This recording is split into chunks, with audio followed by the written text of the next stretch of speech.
ফজরের নামাজ শেষে লা ইলাহা ইল্লাল্লাহ প্রস্তুত হয়ে নামব। সিরাতের মাস, তাই না? সিরাতের মাস, সিরাত। আচ্ছা, কেন মানে রসুল পাঠানো লাগলো কেন? সিরাত কেন মানে আমাদের জন্য গুরুত্বপূর্ণ কেন? আল্লাহ নবীকে পাঠালেন কেন? হ্যাঁ, এই বিষয়গুলো তো আমাদের মানে এটা অনেকে আছে এখন বলে যে কোরআন মানবো, হাদিস মানবো না। আসলে এরকম অনেকে, হ্যাঁ, তারা বলে যে হাদিস মানা যাবে না, কোরআন মানতে হবে। কোরআন যদি মানতে হবে তাহলে পরে তো কোরআন আল্লাহ তাআলা একটা পাঠাই দিলেই হইতো, একটা বই নামাই দিলেই হইতো, নাকি? একটা বই নামাই দিত, কিন্তু আল্লাহ তো সেটা করেন নাই। তার সবচেয়ে প্রিয় নবী রসুল, তার প্রিয় হাবিব মুহাম্মদ রাসূলুল্লাহ সাল্লাল্লাহু আলাইহি ওয়াসাল্লামকে আল্লাহ তাআলা দুনিয়াতে পাঠাইছেন, দুনিয়াতে অনেক কষ্ট করাইছেন, অনেক কষ্ট করাইছেন। এত কষ্ট আল্লাহ রাসূল বলেন তো যে নবী হিসেবে আমাকে যে পরিমাণ কষ্ট দেওয়া হয়েছে এত কষ্ট অন্য কোনো নবীকে দেওয়া হয়নি। হ্যাঁ, তাহলে তো এটা তো উদ্দেশ্য আছে। তাহলে আল্লাহ রাব্বুল আলামিন নবী কেন পাঠাইলেন এটা আমরা বুঝতে পারবো। এটা বুঝলে আমরা বুঝতে পারবো যে আসলে সিরাতের কি গুরুত্ব আমাদের জীবনে। আমরা সিরাতের গুরুত্ব কি প্রতি বছর বছর একটা করে মাহফিল হবে, একটু খাওয়া দাওয়া হবে, হ্যাঁ, বাইরে থেকে দু একজন লোকজন আসবে, এটাই সিরাতের গুরুত্ব, এটাই নাকি? হ্যাঁ, আর আল্লাহ রসুলের একটু মিলাদ পড়বো, ইয়া নবী সালামু আলাইকা পড়বো, একটু চুচুমা খাবো, নবীর প্রতি দায়িত্ব শেষ। যার কারণে আমাদের সিরাতের গুরুত্ব এইটা বুঝতে হলে আমাকে আল্লাহ তাআলা কি উদ্দেশ্যে তার হাবিবকে দুনিয়াতে পাঠাইলেন এত কষ্টের মধ্যে, এইটা আমাকে একটু জানতে হবে।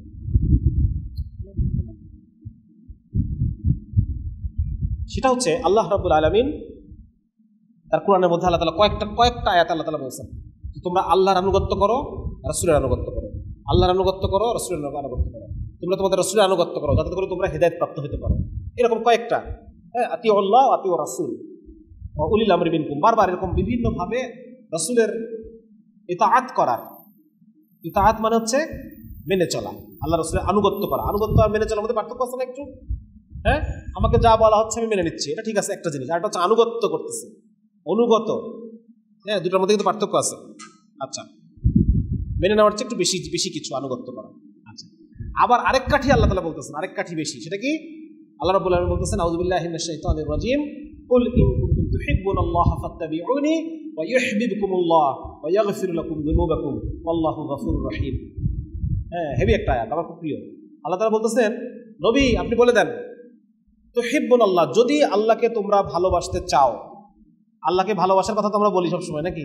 হ্যাঁ, দোয়া করলে আল্লাহ, হ্যাঁ, আমি আল্লাহর কত ভালো বান্দা এটা বোঝানোর চেষ্টা করি আল্লাহকে সবসময়। হ্যাঁ, কিন্তু আমরা আল্লাহ কথা শুনতে চাই না। আল্লাহ যেটা বলছে এটা বলবো, এটা করবো না, মানে ওটা মানি না। কিন্তু আমরা বলতে চাই যে আল্লাহ আমি আপনাকে ভালোবাসি, এবং আমরা আল্লাহর ভালোবাসা পেতেও চাই। আমরা চাই যে আল্লাহ তাআলা আমাকে ভালোবাসুক, ঠিক না? কিন্তু এই দুটোর মাঝখানে একটা শর্ত আছে।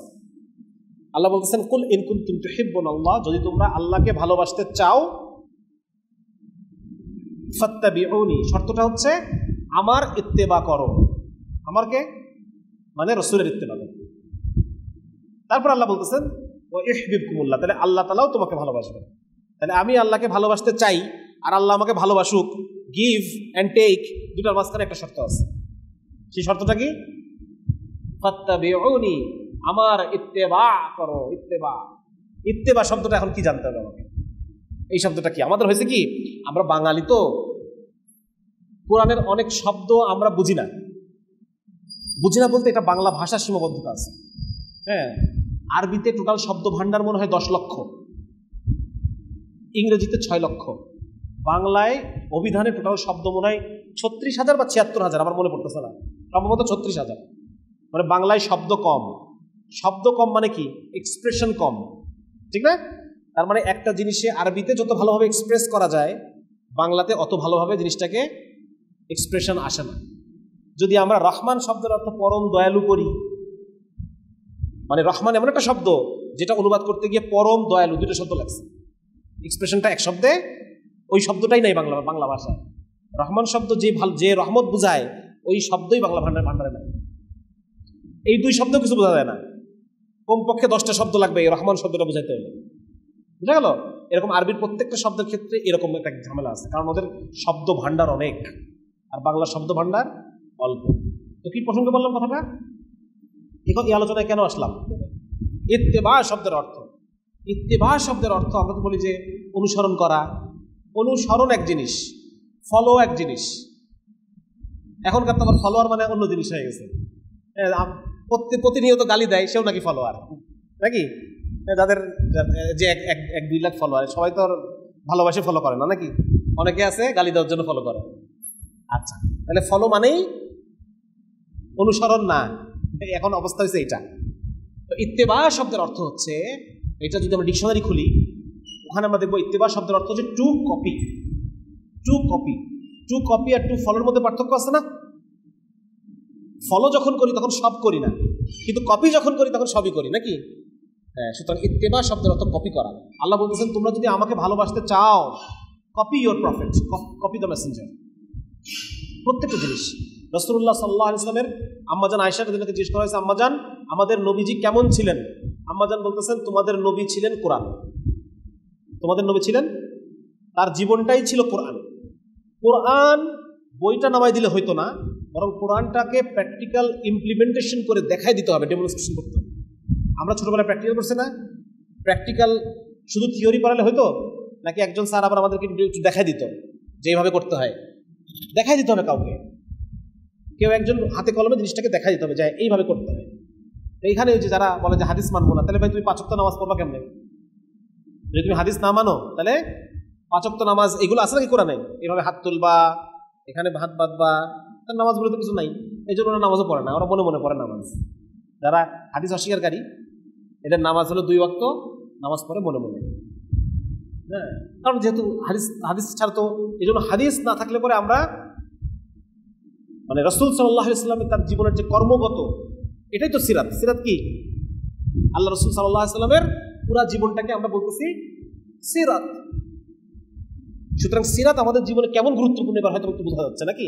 সিরাত যদি আমাদের সামনে না থাকতো, কতদিন বলতেছিলেন মাওলানা জাইনুল আবেদিন যে কোরআন এবং হাদিস হচ্ছে আমাদের থিওরি আর সিরাত হচ্ছে ম্যাপ। কোরআন এবং হাদিস হচ্ছে আমাদের পথের ডেসক্রিপশন আর সিরাত হচ্ছে পথের ম্যাপ, কিভাবে আমাদের এই পথে চলতে হবে। এই জন্য খুবই গুরুত্বপূর্ণ। আমরা শুধু রসুল, আল্লাহ তাআলা রসুল এই জন্য পাঠান নাই যে আমরা রসুলকে খালি মাথায় তুলে রাখবো আর কিন্তু অনুসরণ করবো না। এই জন্য আল্লাহ তাআলা রসুল পাঠাতে, বরং রসুল পাঠানো হয়েছে যেন তার অনুসরণ করা হয়, যেন তার অনুসরণ করা হয়। এবং কোরআনে কয়েকটা জায়গায় ধমকি আসছে যে যদি তোমরা রসুলকে অনুসরণ না করো, রসুলকে ফলো না করো, রসুলের আনুগত্য না করো, তাহলে আমার আযাবের, নিশ্চয়ই আমার আযাব অত্যন্ত কঠোর, এরকম কথা আসছে। তার মানে আল্লাহ তার রসুলকে ফলো করার বাধ্যবাধকতা আছে নাকি নাই? এটা শুধুমাত্র ঐচ্ছিক নাকি এটার সাথে আল্লাহর শাস্তিরও ওয়াদা আছে? শাস্তির ওয়াদা আছে। কিরকম শাস্তি আমি একটু উদাহরণ দিই। আমরা কি জানি যে সুন্নাত ছেড়ে দিলে কোনো সমস্যা নাই, নাকি? ফরজ তরক করলে শাস্তি আছে, সুন্নাত যদি ছেড়ে দাও কোনো সমস্যা নাই। কিন্তু সুন্নাত ছেড়ে দিলে কি সমস্যা হয় সেটা আমি একটু নবীজির সিরাত থেকে আলোচনা করি। সুন্নাত ছেড়ে দিলে পরে যেই জায়গায় আমি সুন্নতকে ছেড়ে দিব ওই জায়গায় নতুন কিছু একটা ঢুকবে যেটা ক্ষতিকর। রাসূলুল্লাহ সাল্লাল্লাহু আলাইহি ওয়াসাল্লামের সুন্নাত মানে হচ্ছে এটা আল্লাহ রাব্বুল আলামিনের হুকুম। বুঝা গেল? ওয়াহি 2 প্রকার, একটা ওয়াহি হচ্ছে মাতলু যেটা তেলাওয়াত করা হয়, আর একটা হচ্ছে গায়র মাতলু যেটা তেলাওয়াত করা হয় না, তার মানে হাদিস। ওয়াহি মাতলু, ওয়াহি গায়র মাতলু, তেলাওয়াত করা হয় না। হাদিস আমরা তেলাওয়াত করি না, কিন্তু এটাও ওয়াহি।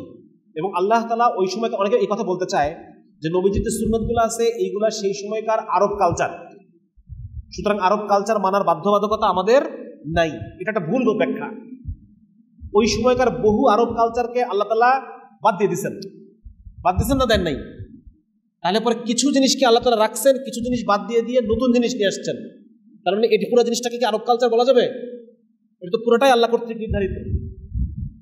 সুতরাং সুন্নাতকে কম গুরুত্বপূর্ণ মনে করার কোনো সুযোগ নাই। এবং আল্লাহ রাব্বুল আলামিন, এখন আমরা মানে যদি ডাক্তারি বিদ্যার আলোকে, মেডিকেল সায়েন্সের আলোকে চিন্তা ভাবনা করি, আল্লাহ তাআলা ওই সমস্ত জিনিসকে আল্লাহ তাআলা সুন্নত বানাইছেন, সুন্নত রাখছেন যে জিনিসগুলো আমাদের শরীরের জন্য ভালো, যে জিনিসগুলো আমাদের মনের জন্য ভালো, যে জিনিসগুলো আমাদের স্বাভাবিক জীবনযাপনের জন্য দরকার, সেই জিনিসগুলোকে আল্লাহ তাআলা তার রাসূলের সুন্নত বানাইছেন এবং সেগুলোকে রাখছেন। যে যেগুলো ক্ষতিকর ছিল সেগুলোকে বাদ দিয়ে দিয়েছেন। বুঝা গেল? এই জন্য সুন্নতের মধ্যে আমরা যদি এটা চাই যে আমরা একটা প্রশান্তিময় জীবন চাই, আমি একটা টেনশন ফ্রি একটা লাইফ চাচ্ছি, আমি একটা একটা নির্ঝঞ্ঝাট একটা সুন্দর জীবন চাই যেখানে মানুষ আমাকে ভালোবাসবে, তাহলে পরে আমাকে সুন্নাত অনুসরণ করতে হবে। কারণ এই লাইফস্টাইলটাই একমাত্র আমার বডি বায়োলজির সাথে মিলায়ে তৈরি করা। আল্লাহ রাব্বুল আলামিন হচ্ছেন সেই পাক সত্তা যিনি জানেন আমার প্রত্যেকটা কোষের মধ্যে প্রতি সেকেন্ডে প্রত্যেকটা কোষে 1 কোটি বিক্রিয়া 2 কোটি বিক্রিয়া চলতেছে, 1 থেকে 2 কোটি, কোনো সায়েন্টিস্ট আলাদা আলাদা এক একটা কোষের মধ্যে। কিন্তু কেউ কারোর সাথে কি খায় না? টক্কর খায় না। হ্যাঁ, টক্কর খায় না। এইরকম অবস্থায় আমার পুরো শরীরে প্রায় 35 ট্রিলিয়ন কোষ আছে, 35 ট্রিলিয়ন। তাহলে এখন এই মুহূর্তে শামসুল আরিফিনের শরীরে 2 কোটি গুণ 35 ট্রিলিয়ন সমান কত? এতগুলা বিক্রিয়া এখন আমার শরীরে হচ্ছে, কারোর সাথে কারো কোনো টক্কর নাই। এটা যিনি জানেন তিনি যে জীবন ব্যবস্থা দিবেন ওইটার মধ্যে শান্তি, নাকি আমরা নিজেরা মনের মতো যেভাবে চলবো ব্রেক ছাড়া সেটার মধ্যে শান্তি? কোনটার মধ্যে শান্তি আছে বলেন? হ্যাঁ, ওইটার মধ্যেই শান্তি আছে যেই জীবন পদ্ধতি আল্লাহ তাআলার পক্ষ থেকে আসছে, আল্লাহর অনুমোদনে আছে, সেটার মধ্যে আমার শান্তি। এই জন্য সুন্নাত পালন করা এটা ঐচ্ছিক না। আপনি যদি একটা সুন্দর জীবন চান, একটা ভালো একটা জীবন চান, ইজ্জতের জীবন, সম্মানের জীবন, টেনশন ফ্রি জীবন, আপনাকে সুন্নাহর পরিপূর্ণ অনুসরণ করতে হবে। ঠিক আছে? ওলামা কেরাম এভাবে বলেন কথাটা যে ফরজ হচ্ছে স্ট্রাকচার না থাকলে তো জিনিসই দাঁড়াবে না। ফরজগুলো হচ্ছে এটা হলো মূল কাঠামো, হ্যাঁ, এই যে রড, যেটা রড। আর সুন্নাহ হচ্ছে ইসলামিক মুআমালাত, মুআশারাত, ইসলামিক কালচার, এই পুরোটা হচ্ছে সুন্নাহ। এই হচ্ছে এখন পুরোপুরি একটা ঘর হলো। এখন এই ঘরের মধ্যে থাকা যাবে। এই ঘর আমাকে যত বৃষ্টি, বাদলা, বর্ষা, রোদ, হিংস্র পশু সবকিছু থেকে এই ঘর আমাকে হেফাজত করবে। ইসলাম হচ্ছে একটা ঘরের মতো। ঠিক আছে? তার 5টা খুঁটি, কিছু মূল স্ট্রাকচার, ফরজ, আর এই হচ্ছে সুন্নাত। এই হচ্ছে পুরো ঘর। সুতরাং সুন্নাত বাদ দিয়ে ইসলামকে কল্পনা করা যাবে না। এই জন্য রাসূলুল্লাহ সাল্লাল্লাহু আলাইহি ওয়াসাল্লামের সিরাত আমাদের এত গুরুত্বপূর্ণ। বোঝা গেল? এটা সিরাত মাহফিল করার জন্য না প্রতি বছর, বরং আমাদের বারবার এই কথা স্মরণ করতে হবে যে আমি এখন যে জীবনযাপন করতেছি এটা আসলে কি না, এটা মুসলমানের জীবন, এটা না। মুসলমানের জীবনের সকাল থেকে শুরু করে রাত পর্যন্ত 24টা ঘন্টা সে সুন্নাতকে অনুসরণ করবে। যত বেশি সম্ভব সুন্নাতকে সে আঁকড়ায় ধরবে, যত বেশি সুন্নাতকে সে আঁকড়ায় ধরবে তত তার জীবনটা সুন্দর হবে। সহজ কথা, বুঝা গেল? তার বডি সুস্থ থাকবে, তার মন সুস্থ থাকবে, তার মস্তিষ্ক সুস্থ থাকবে। সহজ এটা। যেমন একটা উদাহরণ যদি আমি দেই, যে আল্লাহ রাসূল সাল্লাল্লাহু আলাইহি ওয়াসাল্লাম বলছেন যে এশার নামাজের পরে অহেতুক তোমরা জেগে থেকো না। এশার নামাজের পরে নবীজি নিজেও ঘুমায় যেতেন। রমজান মাসটায় কিছু ইবাদতের সুযোগ ছিল, কিছু এশার নামাজের পরেও রাত পর্যন্ত ইবাদতের অনুমতি ছিল। এছাড়া এশার নামাজের পরে ঘুমায় যেতেন। আল্লাহ রাসূল সাল্লাল্লাহু আলাইহি ওয়াসাল্লামের এটা কমন প্র্যাকটিস। অহেতুক কথাবার্তায় সময় নষ্ট করতেন না। এবং এখনকার যে আধুনিক জ্ঞান বিজ্ঞান যত আগাইছে তত এটা বোঝা যাচ্ছে যে আসলে আমাদের বডির সাথে সূর্যের একটা সম্পর্ক আছে। সকালবেলা যখন সূর্য ওঠে তাপমাত্রা বাড়তে থাকে, আমাদের বডির তাপমাত্রা বাড়তে থাকে, আমাদের মধ্যে ঘুম আস্তে আস্তে চলে যেতে থাকে। আবার যখন সূর্য ডোবে বডির তাপমাত্রা আস্তে আস্তে কমতে এবং চোখের সাথে, মানে সূর্যের আলোক এর সাথে আমার চোখের পারসেপশন বা বোঝার একটা ক্ষমতা আছে। আমার এখানে একটা গ্ল্যান্ড আছে, পিনিয়াল গ্ল্যান্ড, ওখান থেকে একটা হরমোন বের হয়, মেলাটোনিন। এই সূর্যের আলো যখন কমতে থাকে তখন আস্তে আস্তে চোখ বুঝতে পারে এবং ওখান থেকে হরমোনটা বেরোতে থাকে এবং আস্তে আস্তে আমার ঘুম আসতে থাকে। বুঝা গেল? এখন বর্তমান যে মডার্ন সোসাইটি, মডার্ন সভ্যতা, তারা কি করছে? তারা বাইরের সূর্য ডুবে গেলেও ভিতরে সূর্য লাগা রাখছে। ভিতরে সূর্য লাগা রাখার ফলে যেটা হয়েছে, আমার চোখ মনে করতেছে যে এখন তো সূর্য এখনো বাকি আছে, যার কারণে আমাদের ঘুমটা পিছায় 12টা, 1টা, 2টা। আরো একটা জিনিস আছে, সেটা হচ্ছে এইটা। হ্যাঁ, এই যে বিছানায় শুয়েছি না, শুয়ে এই যে রিলস দেখতেছি, হ্যাঁ, আলো ঢুকতেছে, আর আমার চোখ মনে করতেছে যে আমার এখনো দিন বাকি আছে। বুঝা গেল?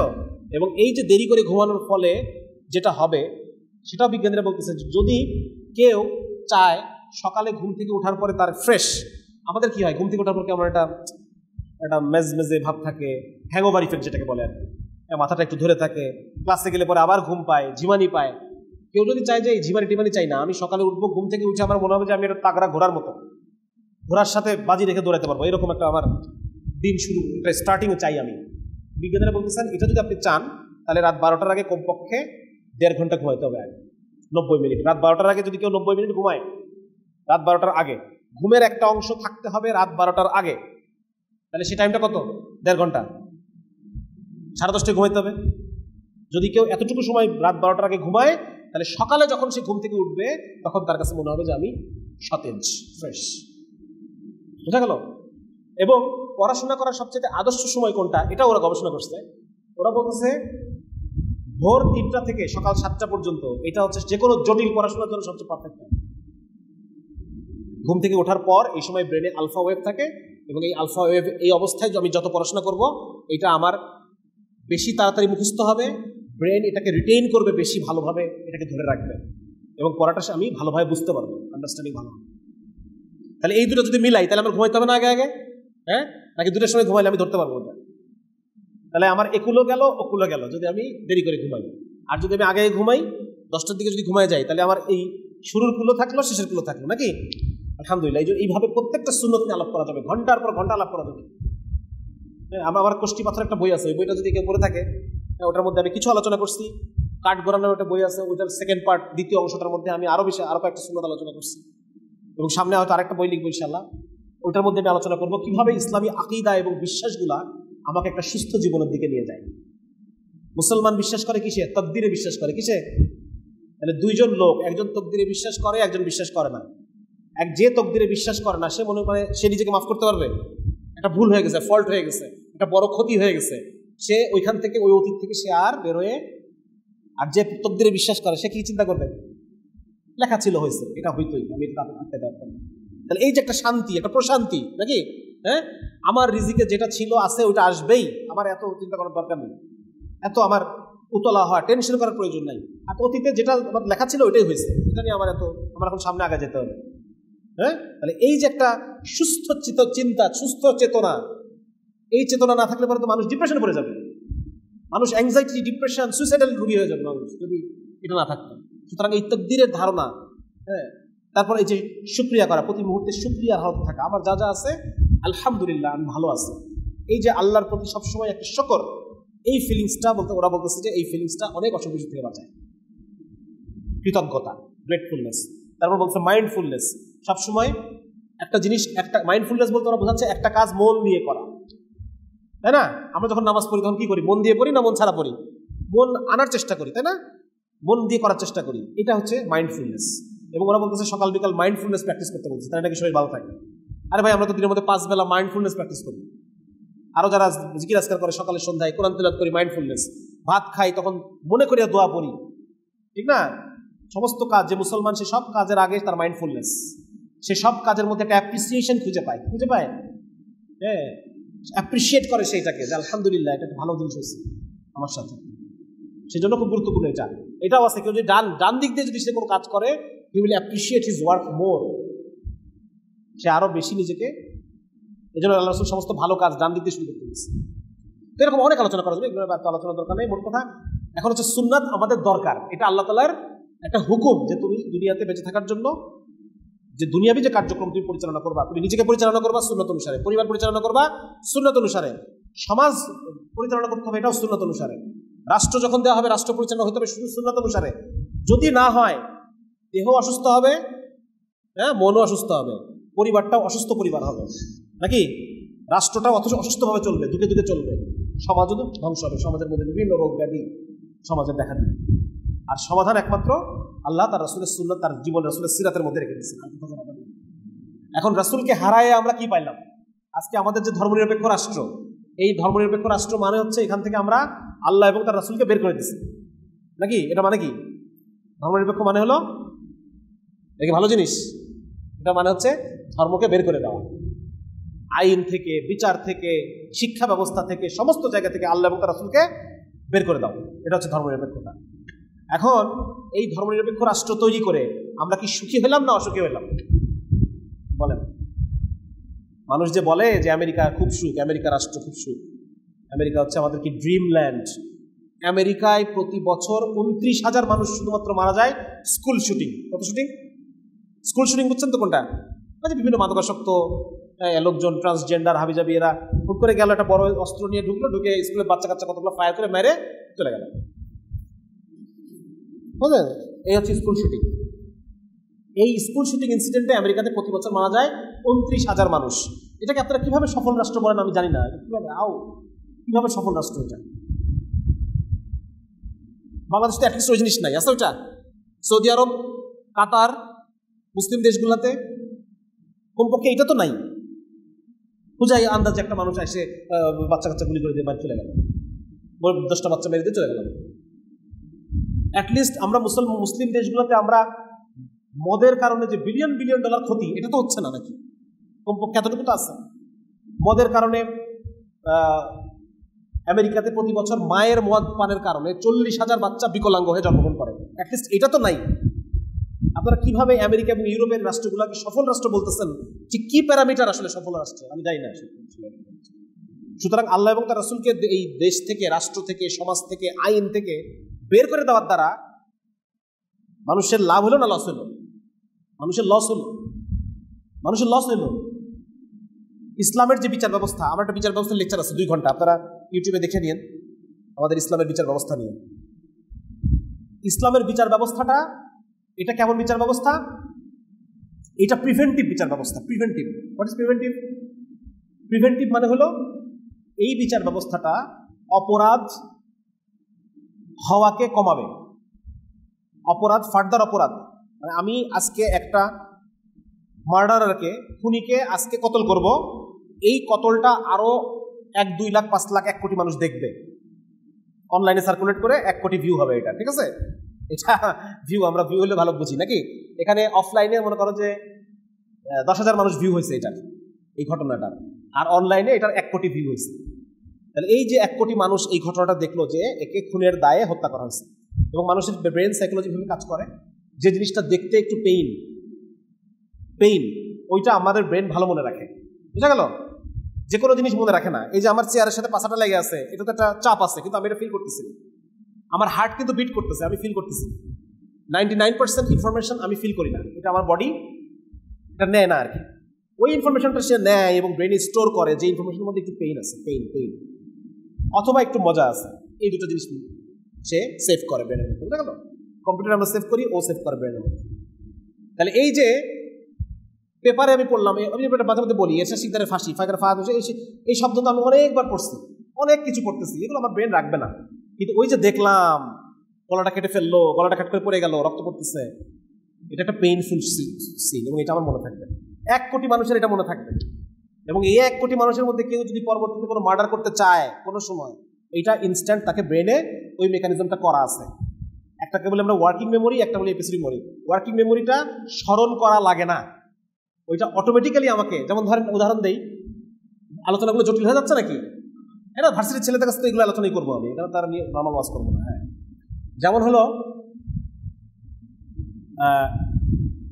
ধরো যে জঙ্গলে, আফ্রিকার জঙ্গলে একটা আছে না, একটা ভিডিও আছে, এক লোক বসে থাকে আর একটা সিংহ আসে, সালাম আলাইকুম, এটা দেখছো তোমরা? হ্যাঁ, ওয়ালাইকুম আসসালাম। হ্যাঁ, আচ্ছা।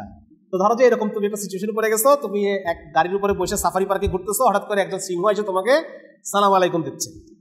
এখন তোমার কাজ কি? এখন তুমি কি ভাববা যে এটা কি সিংহ, এটা কি ছেলে না মেয়ে? হ্যাঁ, মেয়ে হলে পরে এর কি পেটে বাচ্চা আছে না বাচ্চা নাই, এগুলো ভাবার টাইম আছে আমার এখন? আমার এখন কাজ কি? আমার এখন কাজ হলো দৌড়, এবং এটা দেওয়ার জন্য আমাকে কিন্তু এত ভাবতে হবে না, আমি ওই দেখা মাত্রই আমার অটোমেটিক কাজ শুরু হয়ে যাবে। আমার কাজ হচ্ছে এখন দৌড়, সামনে কোনো গাছ পেলে তরতর করে গাছে উঠে যেতে হবে, তাই না? উঠে ওখানে বসে থাকতে হবে আমার। আচ্ছা, এই হলো আমার কাজ। আমার কিন্তু এখন এটা হচ্ছে ওয়ার্কিং মেমোরি। ওয়ার্কিং মেমোরি মানে যেটা চিন্তা করে বের করা লাগে না, যেটা অটো কাজ করে, অটো। তাহলে যখন আমরা একটা ইসলামী রাষ্ট্রে প্রত্যেকটা জায়গায় ইসলামের আখিরাতের কনসেপ্ট, ইসলামের তাকদীরের কনসেপ্ট, আল্লাহ তাআলার সার্বভৌমত্ব, এই যে বিভিন্ন জিনিসপত্র, হ্যাঁ, ইসলামী শিক্ষা, সব কিছু মিলে আমি নিজে প্র্যাকটিস করতেছি, আমি ইসলামের কথা বলতেছি, শুনতেছি, আসতেছে, দেখতেছি, সবকিছু মিলে আমার ব্রেনের মধ্যে এমন একটা কিছু ওয়ার্কিং মেমোরি তৈরি করে, যে ওয়ার্কিং মেমোরি ইনস্ট্যান্ট আমাকে যে কোনো অপরাধ থেকে রক্ষা করবে। এটা হচ্ছে মানুষের সিস্টেম, এটা রিওয়ার্ড অ্যান্ড পানিশমেন্ট সিস্টেম। যেভাবে আমাদের বিহেভিয়ার কন্ট্রোল হয়, বিহেভিয়ার কন্ট্রোল মেকানিজম আছে ব্রেনে, রিওয়ার্ড অ্যান্ড পানিশমেন্ট পাথওয়ে, এইভাবে আমাদের হিউম্যান বিহেভিয়ার কন্ট্রোল হয়। সেই বিহেভিয়ার কন্ট্রোলের জায়গাটাকে ইসলামী রাষ্ট্র ইউজ করতে পারে, সেকুলার রাষ্ট্র ইউজ করতে পারে না। বোঝা গেল ব্যাপারটা? এবার ক্লিয়ার হয়েছে? এই হচ্ছে মূল কনসেপ্ট। তো যার কারণে ইসলামী রাষ্ট্র আজকে এই যে অপরাধ কমতেছে না, আসিয়া মারা গেল, গতকালকে পঞ্চগড়ে একজন, বিয়ানীবাজারে একজন রেপ করতেছে, বাচ্চাকে মেরে ফেলতেছে, এই যে একটা সিচুয়েশন, এইটার একটা সমাধান ছিল, তাই না? একদিন সমাধান, একটা ঘটনা ঘটাইতে হবে শুধু, তাহলে পরে আর ফার্দার। এবং আল্লাহ তাআলা কোরআনে এটা বলছেন যে ওয়ালাকুম ফিল কিসাসি হায়াতুন, ওয়ালাকুম ফিল কিসাসি হায়াতুন, তোমাদের জন্য কিসাসের মধ্যে আছে হায়াত। কিসাস করবে একজনকে, আরো 100টা মার্ডারার নিজেকে সরায় নিবে, আরো 100টা প্রাণ বেঁচে যাবে। তোমাদের মধ্যে কিসাসে আছে হায়াত তোমাদের জন্য। বোঝা গেল ব্যাপারটা? ইসলামী তাহলে এই সেকুলার বিচার ব্যবস্থা ব্যর্থ, সেকুলার রাষ্ট্র আমাদেরকে কন্ট্রোল করতে ব্যর্থ, কন্ট্রোল মেকানিজমটাকে ইউজ করতে ব্যর্থ। হ্যাঁ, ইসলামী সেকুলার রাষ্ট্র ব্যর্থ, সেকুলার সমাজ ব্যর্থ, সেকুলার ইকোনমিক সিস্টেম ব্যর্থ। সেকুলার ইকোনমিক সিস্টেম বলতেছে গরিবের সম্পদে ধনীদের অধিকার আছে, কি নাম এটার? সুদ। আর ইসলামিক সিস্টেম বলতেছে না, ধনীদের সম্পদে গরিবের অধিকার আছে। তাহলে কোনটা, কোন ইকোনমিক সিস্টেম ভালো? এবং ঠিক 1974-এ আমেরিকাতে negative tax system, negative tax মানে কি, রাষ্ট্র কিছু মানুষকে ট্যাক্স দিবে, সামহাট লাইক জাকাত। বুঝা গেল? আমেরিকাতে এরকম একটা সিস্টেম এক্সপেরিমেন্টালি সম্ভবত 18 বছরের না 14 বছরের জন্য এটা ইমপ্লিমেন্টেশন করা হয়। এবং দেখা গেছে আগে যে সমস্ত শ্রমিকরা ওভারটাইম জব করতো, ওভারটাইম মানে কি, একটা মানুষের লাইফ বলে আর কিছু নাই নাকি? ওভারটাইম জব মানে বুঝতেছি তো, 6টা থেকে 8টা ডিউটি করছি, আবার ওভারটাইম করতেছি, মানে তার জীবন বলে আর কোনো কিছু। তখন দেখা গেল যে শ্রমিকরা ওভারটাইম করা ছেড়ে দিছে, মানে তাদের হয়তো একটা এক্সট্রা ইনকাম হয়েছে, হ্যাঁ, নেগেটিভ ট্যাক্সের মাধ্যমে তারা একটা গরু কিনছে বা দুটো ছাগল কিনছে বা একটা আলাদা ইনকাম সোর্স হয়েছে, অথবা মানে তারা এখন মানুষের জীবন ফেরত পাইছে। এখন এটাকে অবজেকশন জানিয়েছে কারা? যারা এই বিভিন্ন ফ্যাক্টরির মালিক টালিক, তারা অবজেকশন জানিয়েছে যে এটাকে রাষ্ট্রীয়ভাবে এটাকে সরাই নিতে হবে, নাহলে পরে আমরা শ্রমিক পাচ্ছি না, কম দামে বেশি শ্রম পাচ্ছি না। পরবর্তীতে 1986 সালে আমেরিকা এটাকে আবার অ্যাবলিশ করে দেয়। তার মানে বোঝা গেল কাহিনী, বোঝা গেল তো, ঘটনা বোঝা গেছে কাহিনী। হ্যাঁ, এই তাহলে ইসলাম চায় না কারা? এই সমস্ত পুঁজিপতি যারা ক্যাপিটালিস্ট, এরা ইসলাম চায় না, এরা কোনোদিন ইসলাম চাবে না। ইসলাম আসুক, তাহলে ইসলাম আসলে পরে তো শ্রমিককে তার প্রপার মূল্য দিতে হবে। ইসলাম আসলে পরে তো এই লোকগুলো জাকাত পাবে, জাকাত পেয়ে ওর আলাদা একটা ইনকাম সোর্স তৈরি হবে, ও তখন আর কম দামে শ্রম দিতে রাজি নাই। লস আমার। তারপরে বোঝা গেল এই টোটাল সিস্টেমটা এটা মানুষকে ইউজ করে। আমার লেটেস্ট বইটা কেউ কারো পড়া হয়েছে এই অবেলায়? এখনো হয় নাই। এই অবেলায় বইটা, এটা একটু যে পড়ছে ভাই, এই অবেলায় বইটা আপনি একটু পড়বেন, তাহলে পরে দেখবেন যে কিভাবে তারা আমাদের যৌবনকে ইউজ করতেছে।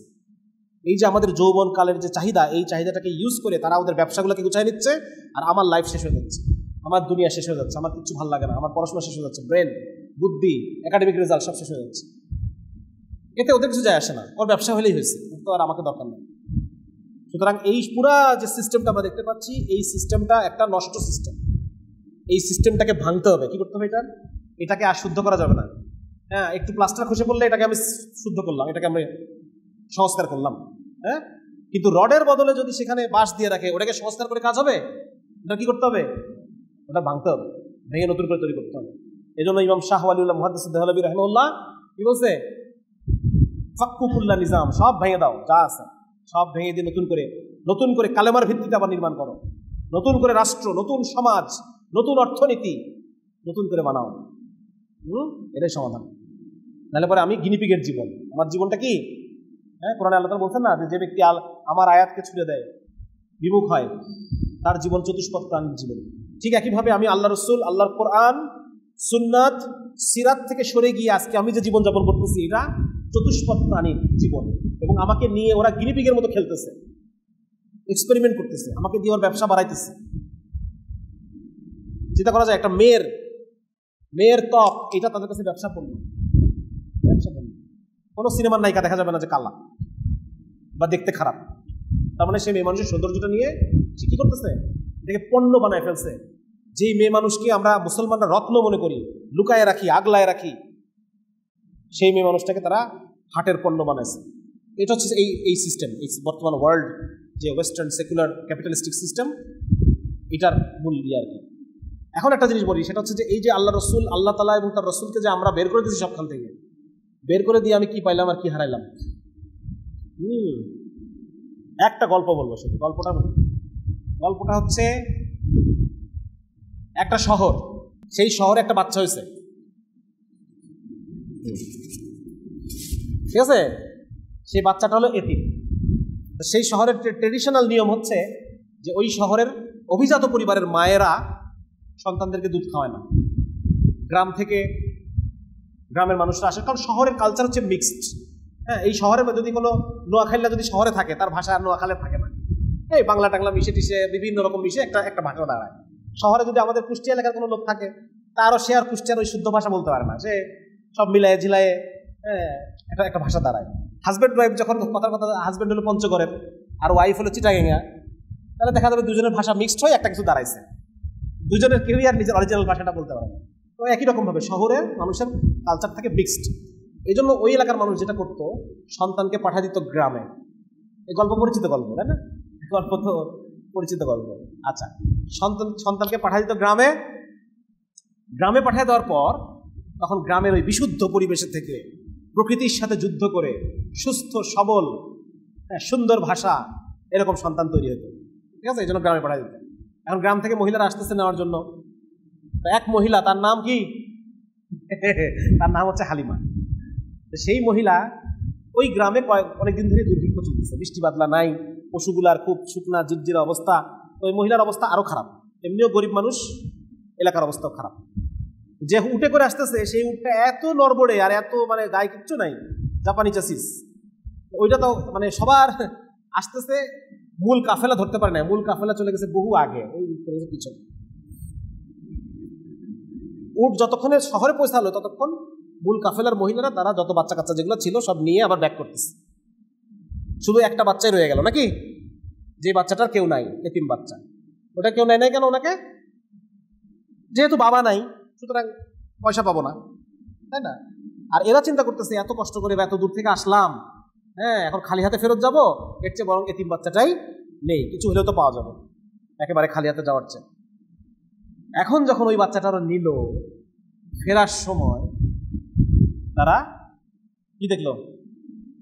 হ্যাঁ, ফেরার সময় তারা দেখলো যে উটের শরীরে কোথা থেকে যেন প্রচুর শক্তি চলে আসছে, এবং এই হাড় জিরা উট সে ওই কাফেলা ধরে ফেলছে। কাফেলা ধরে ফেলার পর কাফেলার মহিলা বলতেছে, কি ব্যাপার হালিমা, এই উটটা কি সেই উট যে উটে তোমরা আসছিলা, নাকি নতুন উট?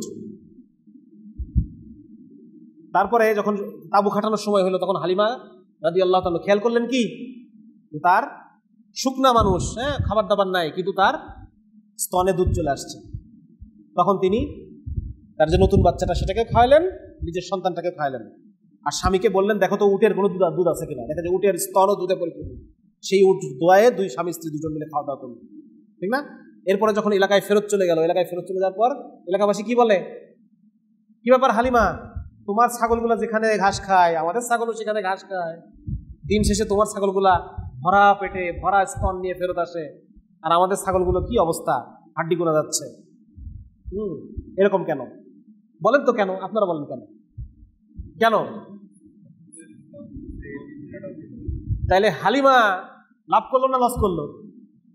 হ্যাঁ, আর আমরা লাভ করলাম না লস করলাম? হালিমা তো নিয়ে নিল তাকে, আর আমরা তো ফেলাই দিলাম। হ্যাঁ, আমরা কাফের মুশরিকের যে তরিকা, কাফের মুশরিকের দিন, তাদের চেহারা সুরত, পোশাক আশাক, তাদের লাইফস্টাইল, খাওয়ার পদ্ধতি, বিয়ে শাদীর পদ্ধতি, সবকিছুকে আমরা কাফেরদেরটা নিয়েছি, আর মুহাম্মদ রাসূলুল্লাহকে জীবন থেকে ফেলাই দিছি। তাহলে হালিমা নিয়ে বেঁচে গেল নাকি? হালিমা নিয়ে রাজা হয়ে গেল, আর আমরা ফেলে দিয়ে কি হয়ে গেলাম? ফকির হয়ে গেল। তাহলে কি সিরাত কি লাগবে না লাগবে না বলেন? সিরাত দরকার আছে না দরকার নাই? সিরাতের মতো করে নিজেকে সাজানোর দরকার আছে না দরকার নাই? দরকার আছে। তাহলে বরকত পাবো না, ওই জিনিস পাবো না যেটা আমি চাই, যেটা আমার অন্তর চায়, ওই শান্তি, ওই মুক্তি, ওই ফুরফুরে জীবন। হ্যাঁ, অল্পতে বারাকা হচ্ছে, অল্পতেই শান্তি, চোখ জোড়ায় যাচ্ছে, বউয়ের দিকে তাকালে চোখ জোড়ায় যায়, সন্তানের দিকে তাকালে চোখ জোড়ায় যায়। ওই জীবন আসবে না আল্লাহ এবং তার রাসূলকে ফেলাই দিয়ে। বুঝা গেল? ওই জীবন চাই তো আমরা নাকি? না চাই না? চাই। তাহলে পরে কাজ করতে হবে না? কি করতে হবে? প্রতি বছর কমপক্ষে একটা সিরাত পাঠ করতে হবে, এবং সিরাতের অনুকরণে আমার জীবনটাকে রিশাফল করতে হবে। আমার সিরাত বহির্ভূত, সুন্নাত বহির্ভূত অভ্যাসগুলোকে বাদ দিতে হবে, সুন্নাতগুলোকে নিজের মধ্যে আনতে হবে। হ্যাঁ, এটা কমিটেড থাকতে হবে, কমিটমেন্ট থাকতে হবে। এটা ইসলামকে ফোর্থ সাবজেক্ট বানায় রাখলে শান্তি হবে? আমাদের সবার তো ইসলাম ফোর্থ সাবজেক্ট নাকি? ইসলাম ফোর্থ সাবজেক্ট হলে হলো, না হলে নাই।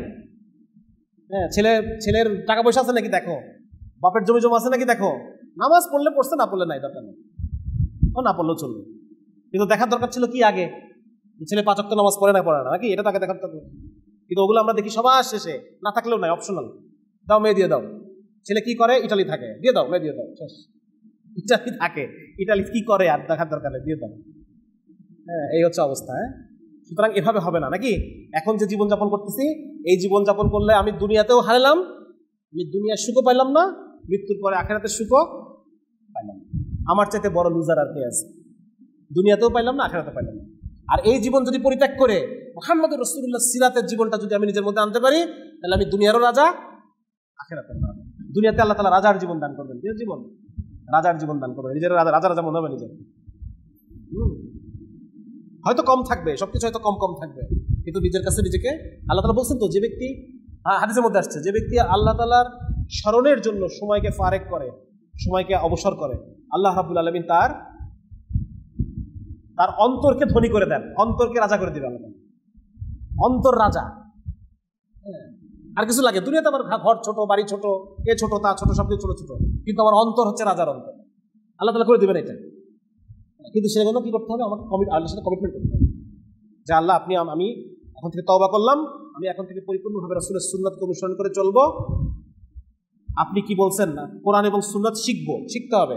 হ্যাঁ, আলহামদুলিল্লাহ, জাহাঙ্গীরনগর বিশ্ববিদ্যালয়ে দিন শেখার জন্য যে ভালো পরিবেশ, বিশেষ করে আমার ভাই আকরাম ভাইয়ের অনেক কষ্ট, মুজাহাদা, পেরেশানি, হ্যাঁ, এগুলোর মধ্য দিয়ে উনি যে একটা পরিবেশ তৈরি করছেন জাহাঙ্গীরনগর বিশ্ববিদ্যালয়ের দিন শেখার জন্য, এরপরও যদি আমি শিখতে না পারি, তাহলে তো আমি তো হতভাগা হয়ে গেলাম নাকি। আমার সুযোগ ছিল, সময় ছিল, কিন্তু এই সময়টা আমি অন্য কিছুর মধ্যে ব্যয় করে ফেলছি। আল্লাহ, আপনার দিন আমি শিখতে পারি না। আমি নিজেকে একসময় নিজে দোষারোপ করবো, আর দোষারোপ করা কেউ থাকবে না, ঠিক আছে না? এই জন্য আমরা তওবা করি ইনশাআল্লাহ সবাই, নাকি? হ্যাঁ, আল্লাহ এতদিন পর্যন্ত জানি নাই, বুঝি নাই, এখন যখন জানলাম, বুঝলাম, এখন থেকে আপনার নবীর একটা সুন্নতকে আমি আর ত্যাগ করবো না। হ্যাঁ, পরিপূর্ণ সুন্নত নিয়ে আমি কবরে যাবো ইনশাআল্লাহ। সবকিছু, সব ছোট বলে কোনো কিছু নাই, ছোট সুন্নত বড় সুন্নত বলে কিছু। এবং আমরা এই কথা নিয়ত করি যে আল্লাহ রাব্বুল আলামিন আমাকে যেই জায়গায় পৌঁছাবেন, ওই জায়গায় আমি কোনো একটা সেকুলার ইট খুলে ইসলামের ইট লাগাই দিব।